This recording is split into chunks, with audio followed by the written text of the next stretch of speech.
Clip number 1070۔ اس clip میں قرآن پاک کی سورہ قصص کی آیت نمبر 29 سے 31 تک کی تلاوت، ترجمہ اور تفسیر قرآن صراط الجنان آپ سماعت فرمائیں گے۔ بسم اللہ الرحمن الرحیم۔ ترجمہ، اللہ کے نام سے شروع جو نہایت مہربان رحمت والا ہے۔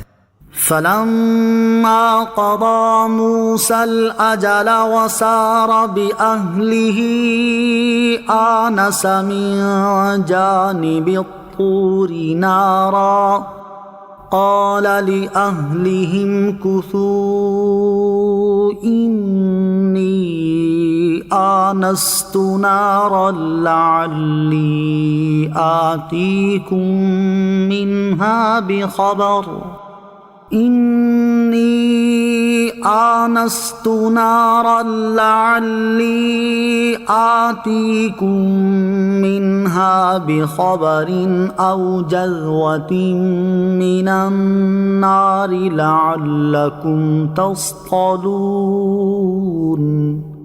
ترجمہ، پھر جب موسیٰ نے اپنی مدت پوری کر دی اور اپنی بیوی کو لے کر چلے تو کوہ طور کی طرف ایک آگ دیکھی۔ آپ نے اپنی گھر والی سے فرمایا، تم ٹھہرو، بے شک میں نے ایک آگ دیکھی ہے، شاید میں وہاں سے کچھ خبر لاؤں یا تمہارے لیے کوئی آگ کی چنگاری لاؤں تاکہ تم گرمی حاصل کرو۔ فلما قضى موسى الأجل وسار بأهله، پھر جب موسیٰ نے اپنی مدت پوری کر دی اور اپنی بیوی کو لے کر چلے۔ جب حضرت موسیٰ علیہ السلام نے ملازمت کی مدت پوری کر دی تو حضرت شعیب علیہ السلام نے آپ کا نکاح اپنی بڑی صاحبزادی صفورہ سے کر دیا۔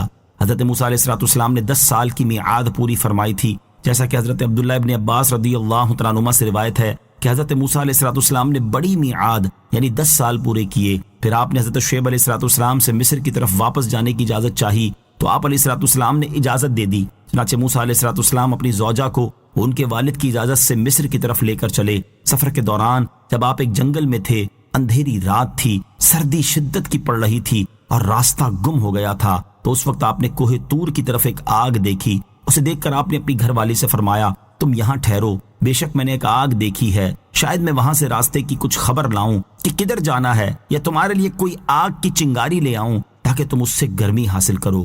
نوٹ، اس واقعے سے متعلق بعض تفصیلات سورہ طٰہٰ رکوع نمبر 10 میں گزر چکی ہیں۔ فلما أتاها نودي من شاطئ الواد الأيمن في البقعة المباركة من الشجرة أن يا موسى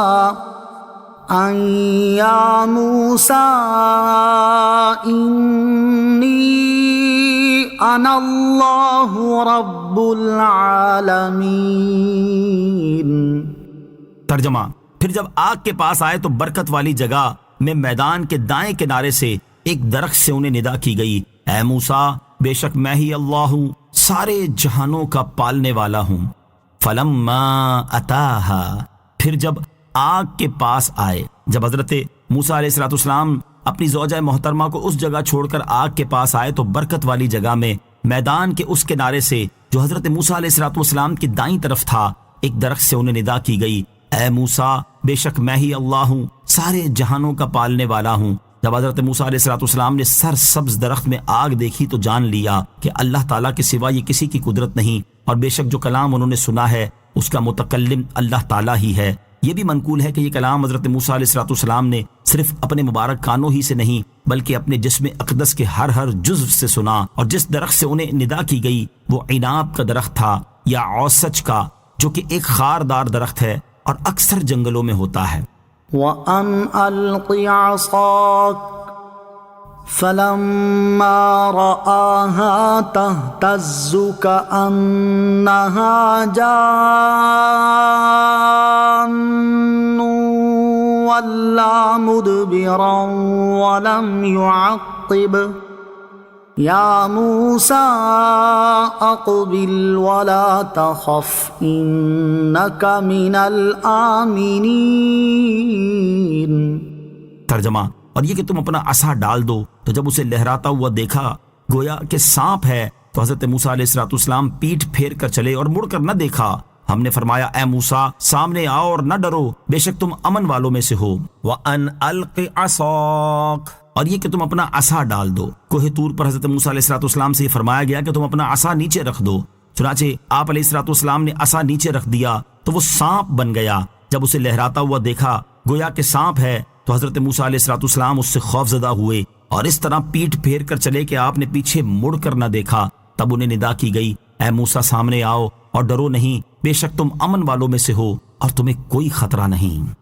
صلو علی الحبیب صلی اللہ تعالی علی محمد صلی اللہ تعالی علیہ وسلم۔ مجھے اپنی اور ساری دنیا کی لوگوں کی اصلاح کی کوشش کرنی ہے انشاءاللہ عز و جل۔